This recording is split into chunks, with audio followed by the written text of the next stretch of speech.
साथियों नमस्कार।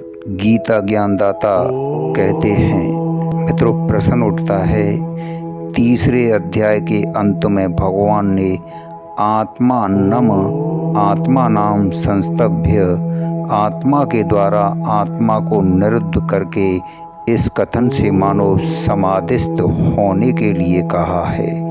मित्रों, युज समाधो के अनुसार योग शब्द का अर्थ भी समाधि ही होता है। यहाँ योग का अर्थ मन इंद्रियों का संयम करके समाधिस्थ हो जाना मान लिया जाए तो क्या हानि है। भगवान आत्मा के द्वारा आत्मा को निरुद्ध करके अर्थात बुद्धि के द्वारा मन को वश में करके साथियों काम रूप दुर्जय शत्रु का नाश करने के लिए आज्ञा दी है। कर्मयोग में निष्काम भाव ही मुख्य है। वहाँ काम नाश करने से ही सिद्ध हो सकता है। मन और इंद्रियों को वश में करना कर्मयोग के लिए परम आवश्यक माना गया है।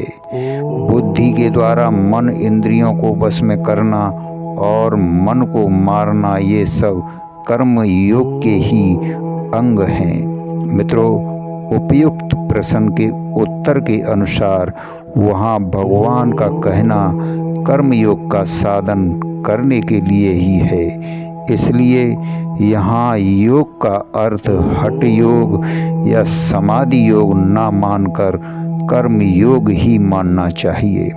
मित्रों, प्रश्न उठता है योग को मैंने सूर से कहा था, सूर ने मनु से कहा और मनु ने इक्ष्वाकु से कहा। यहाँ इस बात के कहने का क्या उद्देश्य है। मित्रों, मालूम होता है कि इस योग की परंपरा बताने के लिए एवं यह योग सबसे प्रथम इस लोक में क्षत्रियों को प्राप्त हुआ था, यह दिखलाने तथा कर्मयोग की अनादिता सिद्ध करने के लिए ही भगवान ने ऐसा कहा था। धन्यवाद, शुक्रिया।